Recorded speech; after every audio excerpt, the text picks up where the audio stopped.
Këtë javë pata një vizitë të shkurtër në Abu Dhabi dhe më pas edhe në Greqi. Dy dalesa që lidhen me dy aspekte të marrëdhënies dhe të pozicionit ndërkombëtar të Shqipërisë. Në Abu Dhabi shkova për të takuar një mik shumë të çmuar dhe të sprovuar të Shqipërisë e të shqiptarëve, por edhe një lider nga më të respektuarit sot botërisht që kam nderin ta konsideroj edhe mikun tim, presidentin Sheikh Mohammed bin Zayed, në një moment shumë të ndjeshëm për vendin e tij dhe për atë rajon të përfshirë në një konflikt si rezultat i sulmit ndaj regjimit kriminal të Teheranit. Ishte një vizitë solidariteti, një vizitë për të konfirmuar vllazërinë që na lidh me atë vend dhe me ato vende, dhe nga ana tjetër edhe besimin se Emiratet do ta kalojnë këtë fazë dhe do dalin më të forta nga kjo sfidë e madhe. Nuk egzagjeroj asgjë kur them se presidenti i Emiratëve Bashkuara është një mik i vyer dhe i sprovuar i Shqipërisë dhe i shqiptarëve, pasi qyshërinë e tij ai ka ardhur në Shqipëri jo për turizëm dhe as për një takim formal, por për të udhëhequr grupin e dërguar nga IATI, i ndjeri Shehzayed, në ndihmë të atyre shqiptarëve që braktisën shtëpitë e tyre në Kosovë dhe u dyndën në Shqipëri, e qëndruan në një masë të madhe në Kukës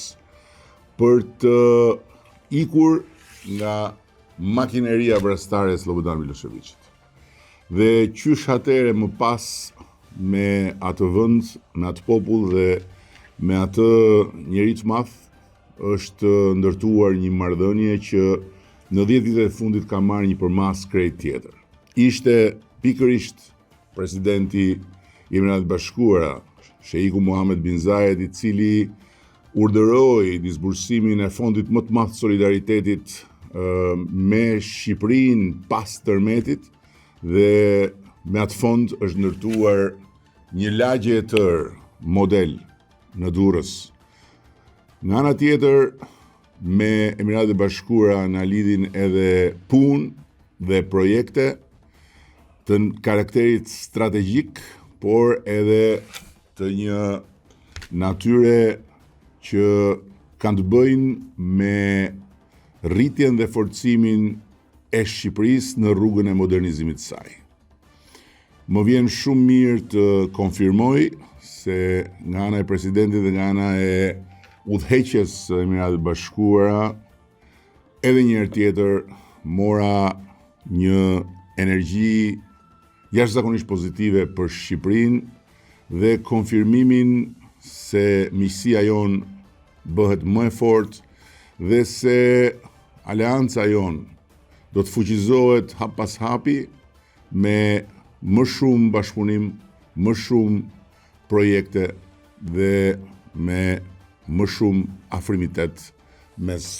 shteteve dhe popujve tanë. Ndalimi në Athinë ishte një natyrë tjetër, por përsëri i lidhur me sa thash në krye të herës, me pozicionin e Shqipërisë dhe me dëshirën për ta parë Shqipërinë të përfaqësuar në nivelin më të lartë dhe për të dëgjuar qëndrimet dhe opinionet tona, posaçërisht në këtë rast, në një forum ekonomik me një reputacion dhe prestigj ndërkombëtar, ku për shkak të fqinjësisë dhe të historisë, Shqipëria kishte një vend posaçëm në atë platformë ku diskutohen drejtimet kryesore të zhvillimit global, por dhe të atij rajonal dhe në këtë rast edhe të marrëdhënies me vendin fqinj. Shkova për të marrë pjesë në forum, por pata kënaqësinë që të pritesha nga kryeministri i Greqisë dhe një mik i vyer, Kyriakos Mitsotakis, me cilin bëm një bilanc të ecurisë së punës së grupit përbashkët që kemi ngritur për t'i dhënë një herë mirë përgjigje të gjitha çështjeve të bartura dhe për ta çuar në një nivel të ri marrëdhënien ndërshtetërore mes Shqipërisë dhe Greqisë. Më vjen shumë mirë të them se nga ana e kryeministrit ka një vullnet absolut për të bërë pikërisht adresimin me prioritet të gjitha çështjet e bartura, për të konfirmuar brenda këtij viti përmes një dokumenti të ri të partneritetit strategjik natyrën shumë speciale të marrëdhënies mes dy vendeve, dhe nga ana tjetër për ta mbështetur Shqipërinë si gjithmonë me përjashtim të ndonjë momenti të vështirë në rrugën e anëtarësimit të saj në Bashkimin Evropian. Dhe thënë të gjitha këto, jam shumë optimist dhe njëkohësisht jam shumë besimplot se fal edhe angazhimit personal të kryeministit Mitsotakis, ne do të dimë të adresojmë çështjet e mbartura dhe do të forcojmë edhe më shumë marrëdhënien tonë përmes një kujdesi të posaçëm, qoftë për minoritetin grek në Shqipëri, qoftë për shqiptarët në Greqi.